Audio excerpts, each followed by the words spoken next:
freedom of speech, fundamental rights, freedom of conscience, academic freedom, freedom of press, and the right to listen. You're listening to So to Speak, the Free Speech Podcast, brought to you by FIRE, the Foundation for Individual Rights in Education. Hello again, I'm Nico Perino, and this is So to Speak, the Free Speech Podcast, where, as you know, every other week we take an uncensored look at the world of free expression through personal stories and candid conversations. My conversation today is with the Harvard professor, Steven Pinker. I suspect many of our listeners will already be well familiar with Professor Pinker and his work. But before we get to that conversation, I have some First Amendment news to cover. It's been a while since I've been able to do a proper monologue introduction to a podcast, since, as you know, our past couple of episodes have either been live events or podcasts co-produced by a FIRE colleague. But today we're back to our standard interview format, so I have some space to chat about what's going on in the world of free speech. And perhaps the biggest news is that on Monday, the Supreme Court granted cert, or agreed to review, 3 new First Amendment cases this term, bringing the total number of First Amendment cases under review this term to 5. The 3 new cases are, the first one is Minnesota Voters Alliance v. Manski, which asks whether a Minnesota statute that broadly bans all political apparel at the polling place is facially overbroad under the First Amendment. The other one is Lozman v. City of Riviera Beach, Florida, which addresses whether the existence of probable cause defeats a First Amendment retaliatory arrest claim as a matter of law.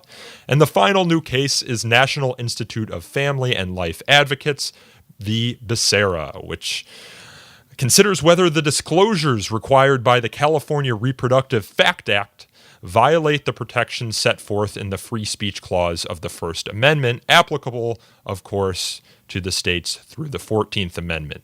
Of course, there were already 2 other First Amendment cases on the court's docket this term. Those are Janus v. American Federation of State, County, and Municipal Employees, and the much-talked-about Masterpiece Cake Shop v. Colorado Civil Rights Commission, for which the court, as many of you may be aware, is hearing oral argument on December 5th, and about which I'm considering hosting a live podcast debate sometime and somewhere next year, so stay tuned.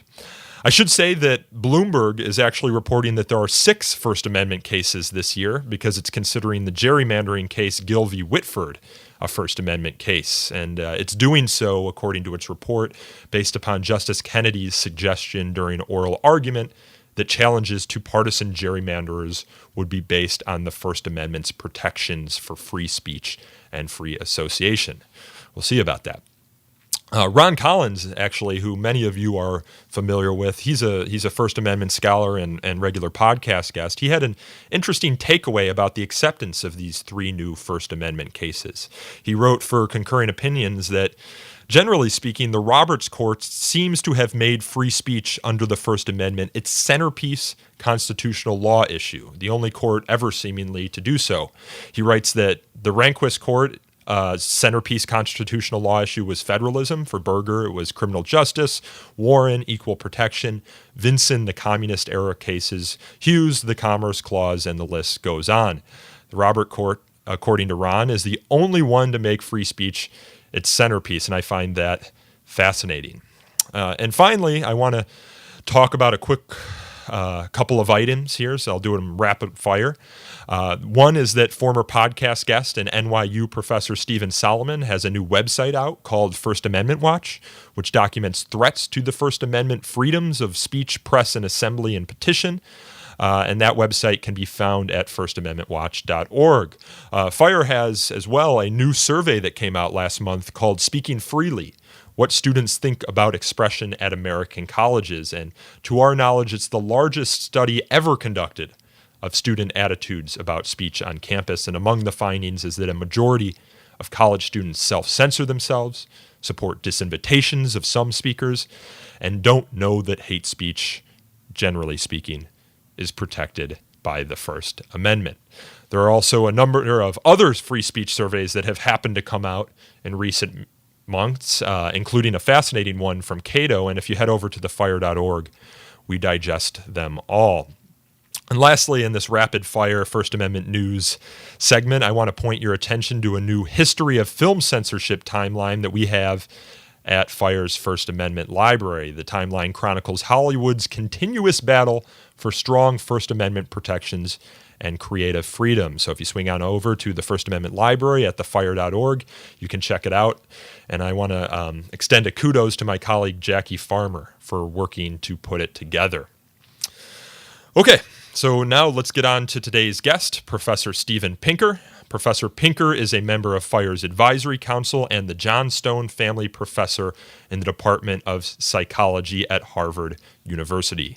He's a rock star academic who has written 10 books, including most recently the best-selling Better Angels of Our Nature and The Sense of Style.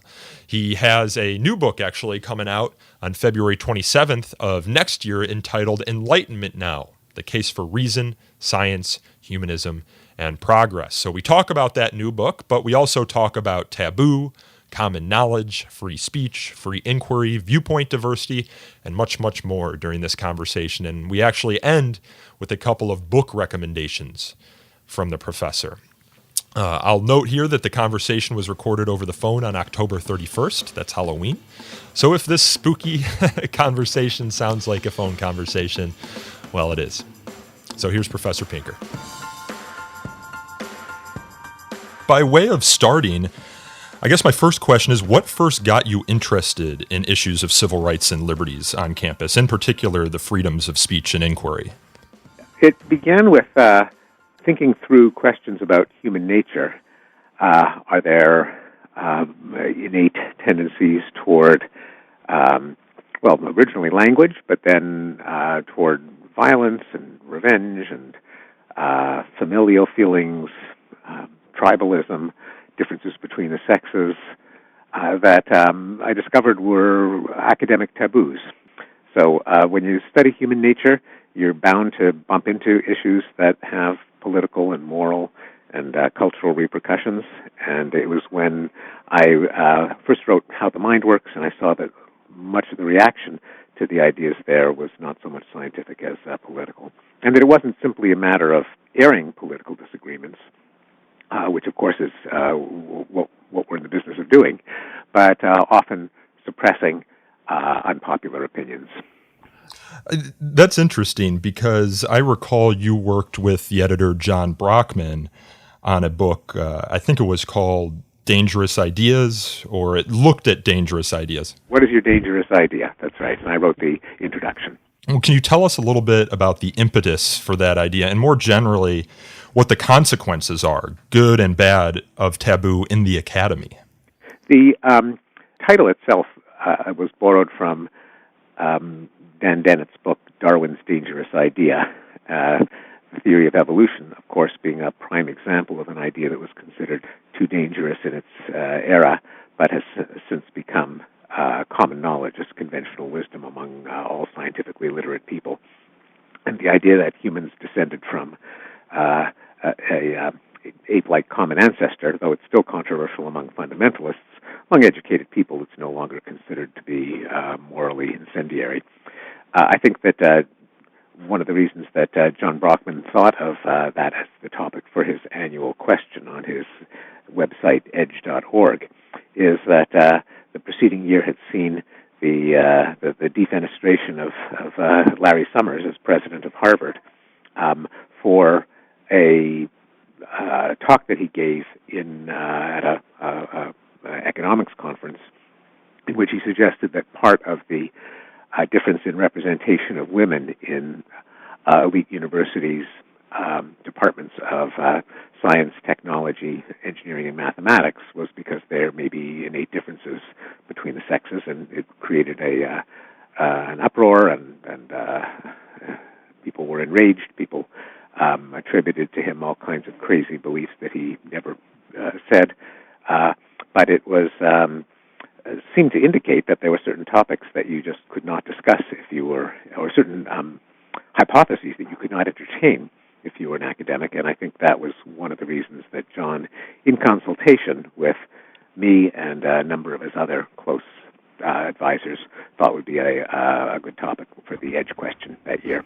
You've talked about the issue of this concept of common knowledge before, the idea that everyone knows something to be true, but is afraid to speak up and say that is something that something is true. The of course metaphor here is the emperor wearing no clothes or not wearing any clothes. Is there anything in the academy today that professors all know to be true, but feel they cannot discuss lest there be some sort of pushback on campus or off? Well, the prime example that I give is intelligence, where academics are obsessed with intelligence of their colleagues, of their students. They gossip over beer or in the quarters is, he's really smart, or she's really brilliant. We really have to attract her as onto our faculty or as a grad student, or he's not very bright. So you just can't have a conversation in academia without at some point appealing to intelligence, actually frequently appealing to intelligence. But when people switch into intellectualizing mode, they insist that intelligence is just what intelligence tests measure. It doesn't predict anything in the world. It's the tests that measure it are inherently biased against minorities, all of which are topics that have been extensively researched in the field of psychometrics, and where the answers are completely clear. Intelligence does exist. It predicts a lot. It can be measured. The tests, by and large, are not biased. But there's a disconnect between the way people act in their private discussions and the positions that they will publicly embrace. Another is the idea that there are no differences between the sexes. You couldn't possibly engage in any kind of gossip, personal advice, comments on events of the day, advice that you give to your sons and daughters without acknowledging that men and women aren't identical, certainly not in their sexuality. But then when it comes to intellectualizing, people will defy both the common sense of their casual conversations and a fair amount of empirical evidence that the sexes are not indistinguishable, and embrace the idea that any differences we see between the sexes must be the result of stereotyping and biases and barriers. You've been in the academy for quite some time now. There was an article in the New York Times today. I don't have the article in front of me, so I can't give the title, but it talks about how professors are increasingly afraid of broaching controversial topics in their classrooms. I think some of the cases that we've seen around the country lend some credence to that concern. Is this a new concern?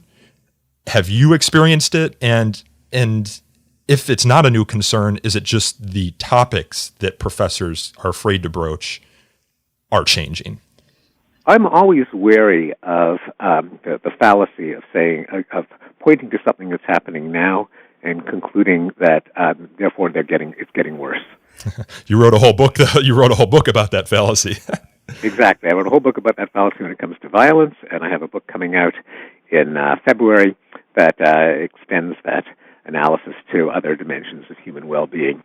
So, I think that professors probably do avoid certain topics, but in the 1970s, there were an awful lot of professors who were picketed, shouted down, sometimes physically assaulted for discussing topics that even today you probably could discuss as long as you didn't get too close to certain third rails. So the E.O. Wilson, for example, after he published Sociobiology, had to face chanting mobs, and Richard Herrnstein, my late Harvard colleague, even before he discussed anything related to race, simply for saying that intelligence was heritable and that it entered into life outcomes like income, got physically threatened and picketed and drowned out and so on. So it's by no means a new thing. I have to add that so far, at least, I discuss a number of controversial topics in my introductory psychology class. I have for more than 20 years, and I have not once faced any kind of illiberal reaction. I discuss sex differences. I discuss innate tendencies toward aggression. Certainly discuss evolution of the mind. I discuss intelligence, heritability of psychological traits, and at least so far, I've had no problems. And do you find that your students engage meaningfully with these topics? Because we see in the headlines, of course, that when these topics are discussed, maybe outside the classroom, maybe outside of a Harvard classroom, they are shouted down, they are protested. We saw, of course, what happened to Charles Murray, whatever you may make of his research. How do you feel your students are engaging with this? And is it just more of the same of what you've seen over your 30 or so year career? It might be getting worse, but it was pretty bad in the 70s and 80s. I have a poster that I show my class from 1984 when E.O. Wilson was giving a lecture at the University of Toronto, and the poster said, "Come and denounce prophet of right-wing patriarchy, bring noisemakers." And that was 1984, so it's 33 years ago. Unless we had a graph showing number of protests of controversial speakers, I would not be ready to say that there's been a dramatic increase, but there might have been. I think also it depends on the topic. There's some topics that are on the edge of discussability that I think, if presented in context with a distinction between the empirical and the moral, political, then one takes a risk in discussing them, but they can be discussed. There are others that are just third rails that you touch them and you die. Certainly, race and intelligence is one of them. Eugenics or dysgenics, that is the population getting smarter or not. And I list a number of them in the introduction to the volume, What is Your Dangerous Idea? Some are, so a lot depends on which topics you discuss, and it may not be wise or politic to discuss every topic that occurs to you, especially those where there just isn't really a whole lot of scholarship that bears on the question one way or another. And I think it's probably wise not to give huge attention to topics that are both incendiary and poorly researched and understood. I want to pivot a bit to this concept of freedom of speech, which I know you've written about and advocated for a long time now. You're a cognitive psychologist by trade. I know there's many fields within psychology, but we've seen a few writers look at the free speech, free inquiry issue from the psychological perspective recently. I'm thinking of two articles in particular, one by my colleague Greg Lukianoff and NYU professor Jonathan Haidt. They wrote a widely read piece for The Atlantic called The Coddling of the American Mind, which they're now actually turning into a book. And the piece argued that some of the ideas being taught to students on campus, including some of the ideas undergirding censorship, are engendering patterns of thought or cognitive distortions that are similar to those long identified by cognitive behavioral therapists as causing depression and anxiety. And then there was also Jeffrey Miller, who's an evolutionary psychologist at the University of New Mexico, who we've actually had on this podcast before. He wrote the article called The Neurodiversity Case for Free Speech, and the idea presented in that article is that speech codes presume neurotypicality and are therefore discriminatory on that basis. I just wanted to get your sense of the increasing psychological arguments for free speech, whether you think they're good, bad, or still undecided. Yeah, I think free speech is fundamentally not a psychological issue. It is really a moral, political, even logical issue. Namely, if you are discussing anything, it presupposes your right to discuss that thing and everything else. And so without free speech, the very idea of discussing anything becomes meaningless or self-contradictory. Free speech really is prior to anything else. It is certainly interesting to, in addition to considering the arguments for free speech, ask what are the psychological roots of opposition to free speech or defenses of free speech, but ultimately it is not a psychological issue. In terms of why there has been a set of illiberal reactions in the current generation of students, I found the article by Lukianoff and Haidt to be extremely interesting, but I think there's an alternative hypothesis to consider, which is not that the current generation have been coddled, cosseted, helicoptered over, and therefore have an emotional reaction to unwelcome ideas. But there's an alternative hypothesis. They're not mutually exclusive, which is that because there's been so much social progress, so much acknowledgement of the harms of racism and sexism and homophobia, that it creates an opening to constantly up the ante, to challenge the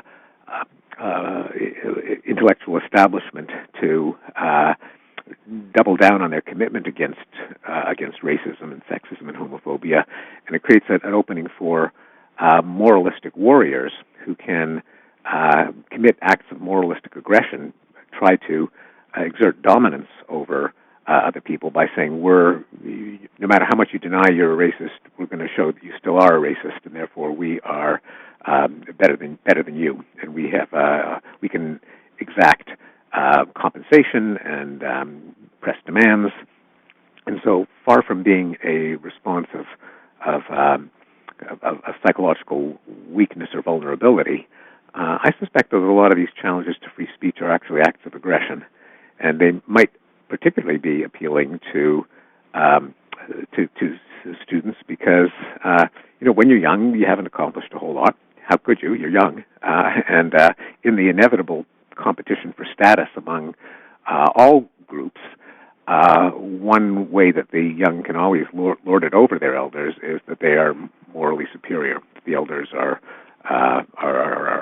complicit in some evil regime, and because the establishment is so ready to combat racism and to admit of lingering prejudice and racism, they've kind of rolled over and created an opening for them to be themselves to be attacked, and are terrified of fighting back lest they seem, even by their own standards, to be insufficiently opposed to racism.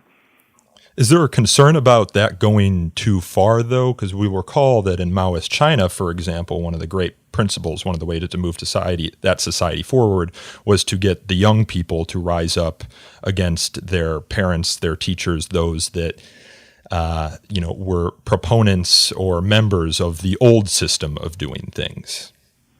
Oh, absolutely. And I mean, of course, the Cultural Revolution in China led to a mass murder. It was literally a genocide, and millions died. And so there definitely is the danger. But I think there is something of an analogy that, and this is an alternative hypothesis to Greg and John's as to why we're seeing this outburst of illiberalism, that it's kind of generational warfare rather than trauma and vulnerability. One of the two arguments that I'm seeing most often presented in opposition to free inquiry and freedom of speech is one, that speech can be violence. It can cause emotional harm. And then the other one is that certain speakers, by the act of speaking, deny people their humanity. And I recall that you had an interaction with NYU professor Ulrich Baer, I think it was you, at Kenyon College back in September, whereby he presented this argument and you asked him what speakers would qualify as denying some other listeners' humanity, and he refused to name them. What do you make of those two arguments? Because you did say that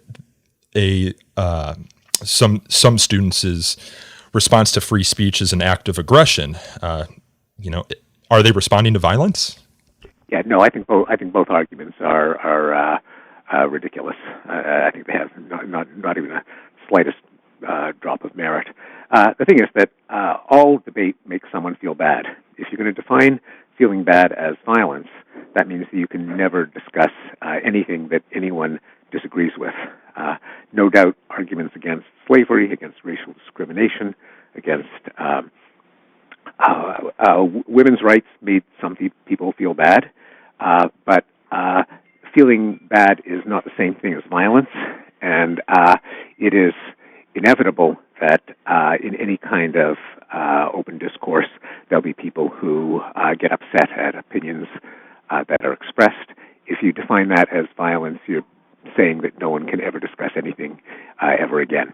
So that's an argument that's just completely ridiculous. Even though I know that some smart people have advanced it, showing that when you hear an opinion you don't like, things happen in your brain that underlie the response of stress and distress.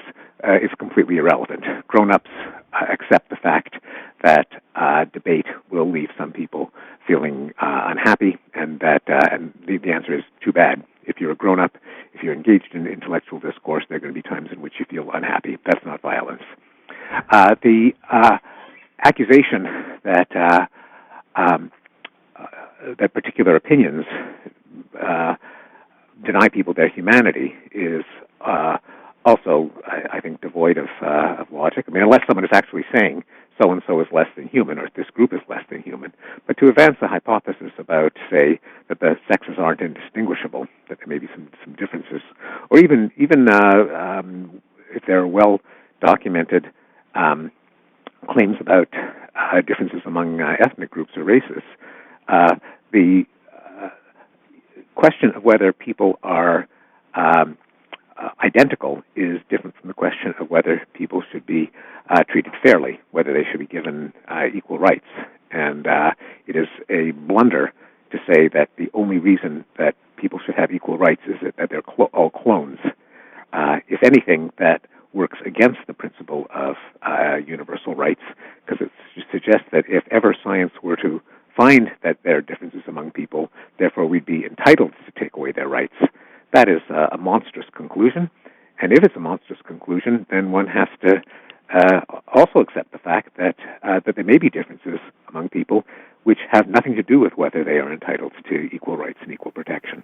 Yeah, well, one of the retorts that we hear often from people who oppose even the research of differences among peoples is that, what do you do with that knowledge? Do you think that certain topics for research should be off limits? Not necessarily because it's interesting to know what the outcomes might be, but rather because there's nothing we could do with the outcomes that would be good for society.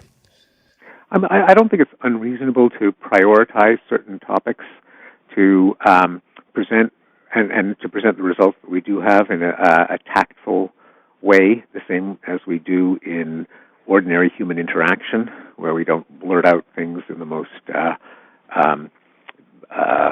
blatant possible way, and certainly topics where, as they are researched, could clearly lead to social harm and very little scientific payoff. They could be downplayed. They could be put low on the agenda. I don't think we should lie about anything, but you don't have to study everything. You can't study everything about everything, and the choices that you make could reflect the harm that they do. I don't think that's unreasonable. Another philosophy that I don't think people are cognizant that they're supporting, but that very much undergirds a lot of the debates we're seeing around counter-censorship, stems from the philosopher whose work you may or may not be familiar with, Herbert Marcuse. And he wrote in the 1960s an essay called Repressive Tolerance, which argued that we shouldn't be tolerant of intolerance. And if that means censorship, so be it. Do you find any merit to Marcuse's general thesis? No, and then I'm certainly familiar with Marcuse because he was a kind of a rock star intellectual when I was in university in the 1970s. No, I don't see any merit to that. Again, there have been limits proposed to free speech in American First Amendment jurisprudence that I'm on board with. Threats, extortion, blackmail, incitement to immediate violence. But other than those very narrowly circumscribed exceptions, if you define intolerance as something that you are permitted not to tolerate, it is such an elastic category that you can simply use it to shut up anyone that you disagree with. Indeed, one only has to imagine how repressive governments could have a field day with the allowance that they could repress anyone who advocates intolerance, to see the great damage that policy would do. Yeah, groups like Antifa, though, argue that it's the tolerance of intolerance that gave rise to fascist dictators like Hitler, like Mussolini. Are they wrong on that premise? Yeah, historically they're wrong. Those groups came to power with armed militias and gangs of thugs that would assassinate journalists that they disagreed with, that would ransack the offices of newspapers, that would create conditions of violent chaos, leading to opposition by their counterparts on the left, by communist gangs of thugs, that led people to feel that society was descending into chaos, and that led them to welcome a strong man who would restore order to the streets. So, yeah, I think they have the history backwards. What do you make of identity politics generally? Because it's certainly a part of this conversation that we're having. Yeah, I think it's, like a number of others, I think it is pernicious that ideas are true or false, or have merit or don't, regardless of who is advocating them or arguing for them. There isn't a separate multiplication table for men and women, or for African Americans or European Americans. There's certainly cases of oppression of racial minorities and of women that ought to be opposed, but that the way that we find the best policies for improving human welfare and reducing injustice are to treat ideas on their merits, not on the basis of the color of the skin or the presence of a Y chromosome in the people making the argument. Indeed, in a great irony, the identity politics is one of the most racist doctrines ever advanced, because it suggests that all people of a given race have to have the same opinion, and that we should evaluate ideas based on the color of the skin or the genitalia of the people making them, which is highly racist and sexist. Ideas have to be evaluated on their merits. Well, I know you're busy here, so I only have two more questions for you. The first is about a book that you have coming out on February 27th of next year. I believe it's February 27th of next year, called Enlightenment Now, The Case for Reason, Science, Humanism, and Progress. I want to ask, why this book now? Do you feel that Enlightenment values are on life support? I think back to an article I just read this weekend in the Washington Post, written by a professor at Reed College, who discussed how her students believe concepts like nuance, logic, and careful reasoning are tools of the oppressor and therefore support systems of white supremacy. These are, of course, tools of thinking championed by Enlightenment thinkers. Are you seeing an attack on the Enlightenment now that prompted your writing this book? Yes, and part of it comes from the political correctness police, social justice warriors, identity politicians on the left. Part of it, obviously a more severe threat, comes from the Trumpian right. More severe because they control the levers of power. There's the old quip that academic debates are fierce because so little is at stake. But when it comes to control of the presidency and the Congress, the fate of the world is at stake.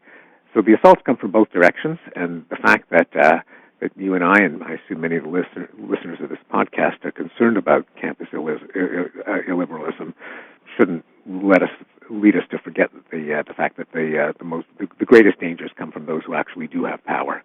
But yeah, the threats come from both sides, and they even reinforce each other. For one thing, each one is partly a reaction to the other, but also they lead among people who are neither hard left or hard right just to become cynical and fatalistic about our prospects for improvement. And a major theme of the book is that the the pervasive negativity of intellectuals and the press, the relentless pessimism, the idea that everywhere you look there's a crisis, that society is getting worse, we're going to be doomed by existential threats, leads people to give up on problem-solving, analysis, the conviction that we can use knowledge to better the human condition. A conviction that I show in the book actually has bettered the human condition. If you step away from the headlines, which almost by definition remind us of what's going wrong, if you look at data on how long people live, how likely they are to be killed in a homicide, how likely they are to die in war, how likely they are to die of disease, how many hours of free time they have, then humanity's been getting better and better, thanks to the fact that we have applied our intelligence and problem-solving skills, combined with a concern for the well-being of humanity, to improve the human condition, something that you rarely hear about from either intellectuals or people in the press or politicians. And that if the picture of the world that you described is one of deepening crisis, people can be either apathetic or gravitate toward extremists who want to wreck institutions and smash the machine. In that sense, this book then is a companion to the better angels of our nature, the idea. And would you say that it's the Enlightenment values that gave rise to this decline in violence and all the other good things we see? In large part, yes. Not completely, because there are other trends that are that are less intellectually driven, that are kind of byproducts of processes like the rise of commerce and the consolidation of state power. But some of the most salient ones, the democracy as opposed to absolute monarchy, the abolition of slavery, abolition of cruel punishments, the renunciation of war, those are all gifts of the Enlightenment. Together, of course, with the conquest of disease, the rise of affluence, the decline of poverty, and other gifts. Including the freedom of speech in large part. It's no surprise that FIRE co-founder Alan Charles Kors was a professor of the Enlightenment at the University of Pennsylvania and a great scholar of Voltaire and an editor of the Encyclopedia of the Enlightenment, I believe. Free speech is an Enlightenment idea. Absolutely, yes. In fact, the founding essay on the Enlightenment, Immanuel Kant's What is Enlightenment, highlights free speech as one of the generators of enlightenment. I haven't read that essay, so that is now going on my reading list. Very short. What is enlightenment? ? Yeah, well, that actually is a great segue to my last question, which is, are there any books, movies, or other popular media that you can recommend to our listener about any of the ideas we've spoken about today, stuff that has shaped your thinking on these issues? You mean like fictional accounts in the movies or novels? Well, it could be nonfiction or fiction, just, something that has shaped your thinking on the freedom of speech, the freedom of inquiry. It could be viewpoint diversity, something that our readers can come away from this podcast and explore. Well, let's see.